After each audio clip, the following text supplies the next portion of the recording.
আসসালামু আলাইকুম ওয়া রাহমাতুল্লাহি ওয়া বারাকাতুহু। আজকে আপনাদের সামনে কিছু নতুন জিনিস নিয়ে এসেছি। ঠুনঠুনিয়া গ্রামের অনেকগুলো যুবক ভাইরা আমাদের কিছু দ্বীন ইসলামের জ্ঞান শেখার জন্য ওনারা রাত্রের সময় দেয়। বিশেষ করে কোরআন শুদ্ধ কিভাবে হবে এই জিনিসগুলো শেখার জন্য ওনারা অনেক চেষ্টা করছে।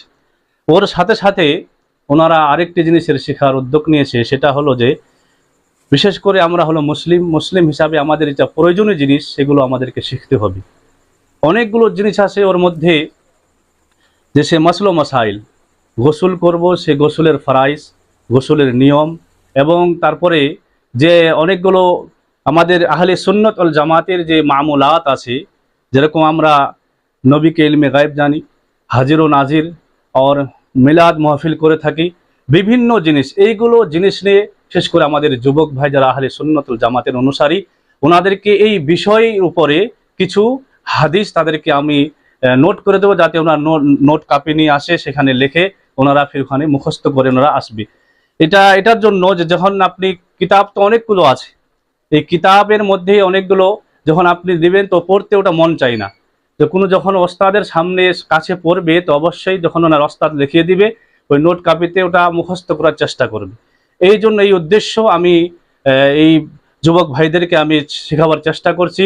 যদি কেউ নিজ বাড়ি থেকে আপনারা শিখতে চান তাহলে নিজের বাড়িতেও আপনি চেষ্টা করলে শিখতে পারবেন। কেন এখন বর্তমান সোশ্যাল মিডিয়ার মধ্যে মানুষ অনেক কিছু শিখে দ্বীন ইসলামের জ্ঞান। তো আজকে আমি যে শুরু করব সেটা সর্বপ্রথম মাসাইল দিয়ে শুরু করব ইনশাআল্লাহুল আজিজ। এভাবে স্টেপ বাই স্টেপ প্রথমে আমাদের যেগুলো জিনিস জরুরি জিনিস সেগুলো আমাদেরকে শিখতে হবে। ওর মধ্যে সর্বপ্রথম যে পবিত্রতা আমাদেরকে কিভাবে অর্জন করতে হবে সেই জিনিসগুলো আমাদের জানা নাই। তো সর্বপ্রথম পবিত্রতার মধ্যে যে আছে সেটা হলো গোসল। অনেক যুবক ভাইয়েরাও দ্বীন ইসলামের জ্ঞান না থাকার কারণে গোসল ফরজ হওয়ার পরে সেই গোসল কিভাবে করব সেটা জানে না। এই জন্য আজকে আমি সর্বপ্রথম এই গোসলের কি ফরজ কয়টি এইগুলো জিনিস আমি উল্লেখ করব। তো বিরাদরান মিল্লাত ইসলামিয়া, সর্বপ্রথম গোসলের ফরজ জানতে হবে কি গোসলের ফরজ কয়টা। আর যে কোনো জিনিসের, চাইলে আপনি নামাজের মধ্যে নিয়ে নিন বা গোসলের মধ্যে বা ওযুর মধ্যে, এই ফরজ এমন একটি জিনিস যে এই ফরজগুলো যদি আদা না হয় সেই জিনিসগুলো হবে না। যেরকম নামাজের মধ্যে ফরাইজ আছে, এই ফরাইজ যদি আদা না করে তো নামাজই হবে না। এরকম ভাবে গোসল আছে, গোসলের যেগুলো ফরাইজ আছে, তো গোসলের ফরাইজ যদি আদা না করা হয় তাহলে কিন্তু গোসলও হবে না। তো সর্বপ্রথম আমি লিখে দিচ্ছি যে সর্বপ্রথম গোসলের ফরজ কয়টি। তো গোসলের ফরজ হলো মোট তিনটি। গোসলের ফরজ তিনটি।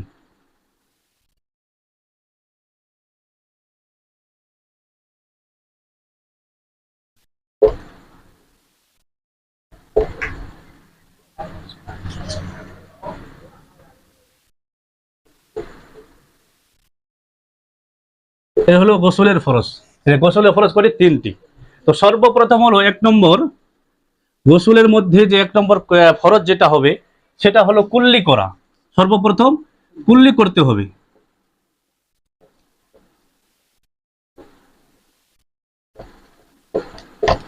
কুল্লি করা মানে কুল্লি করতে হবে। আর কুল্লির মধ্যে অনেকগুলো আমরা ভুল করি, একটা করে থাকি যে কুল্লির মধ্যে অল্প শুধু পানি নিয়ে আমরা কি করি, সেভাবে যেরকম পান খাই আমরা, পানের পিক যে করে ফিকে এইভাবে মানুষ ফিকে দেয় আর মনে করে এটাই কুল্লি। না, শরীয়ত হিসাবে যেটা আছে যে কুল্লি করা ফরজ গোসলের মধ্যে। তো কুল্লি এমন ভাবে করতে হবে, এতটা পানি মুখে নিতে হবে যাতে ভরমু পানি নিতে হবে, যতটা মুখে ধরবে পানি এতটা নেবার পরে সেই কুল্লির পানিটাকে এদিক সেদিক মুখের প্রত্যেকটি জায়গায়, মুখের প্রত্যেকটি অংশ ভিজিয়ে যায়। যদি মুখের কোনো অংশ বাকি থাকে তাহলে কিন্তু কুল্লি হবে না, আর কুল্লি টানি ফরজ আদা হবে না, আর ফরজ আদা না হলে গোসল হবে না। তো সর্বপ্রথম হলো কুল্লি করা। কি? কুল্লি করা। যদি কুল্লি করি তাহলে কুল্লি ভালোভাবে করতে হবে, যে অল্প পানি নিয়ে ফিকে দিলে হবে না।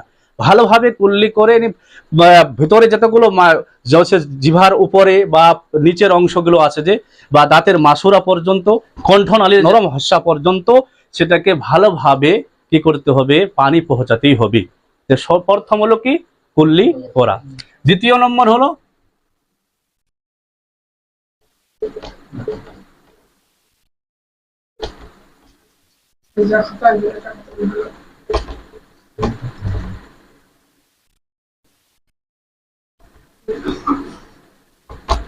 দ্বিতীয় নম্বর নাকে পানি দেওয়া। দ্বিতীয় নম্বর ও যে গোসলের ফরজ এর মধ্যে প্রথম কুল্লি, দ্বিতীয় হলো নাকে পানি দেওয়া। তো নাকের ব্যাপারেই ওই মশলা আছে যে নাকে যখন আপনি পানি দিবেন শুধু অল্প নিয়ে দিলে হবে না। কেউ কি করে পানিটা এইভাবে নেই, এইভাবে নাকেই দেয়, আর মনে করে যে আমার নাকের পানি দেওয়া হয়ে গেল। না, এইভাবে চলবে না।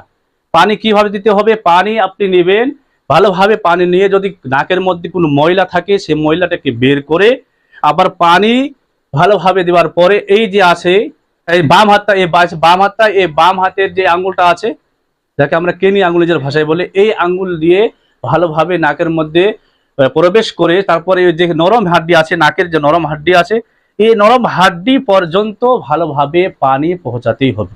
যে নাকের মধ্যেও যদি আপনি অল্প পরিমাণ আপনার জায়গা শুকনো থাকে, অর্থাৎ পানি না পৌঁছে, তাহলে কিন্তু ফরজ আদা হবে না, অর্থাৎ গোসল আপনার হবে না। তো এই জন্য নাকে যখন আমরা পানি দিব তো ভালোভাবে আপনাদেরকে দিতে হবে, তাহলে আপনার এই ফরজটা আদা হবে। এ হলো দ্বিতীয় নম্বর ফরজ। 3 নম্বর ফরজ হলো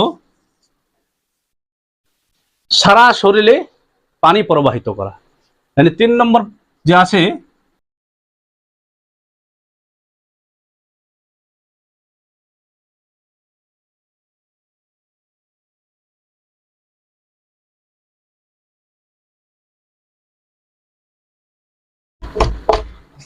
ওয়ালাইকুম আসসালাম।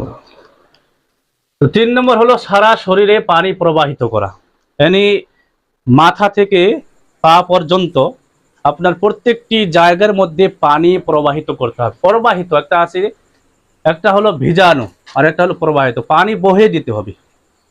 এরকম না কেউ কি করে যখন পানি ঢালে তো পানি যখন শরীরে কোনো জায়গায় বাকি থাকে তো এইভাবে করে তেলের মতো যেভাবে আমরা ব্যবহার করি সেভাবে করে নেই, তা এইভাবে চলবে না।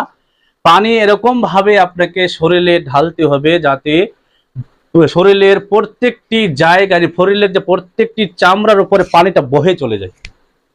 মানে কোনো জায়গায় কোনো অংশ যদি আপনার পানি না বহে কিন্তু ফরজ আদা হবে না। আর ফরজ না আদা হলে একটু আগে শুনলেন যে সেটা আপনার গোসল হবে না।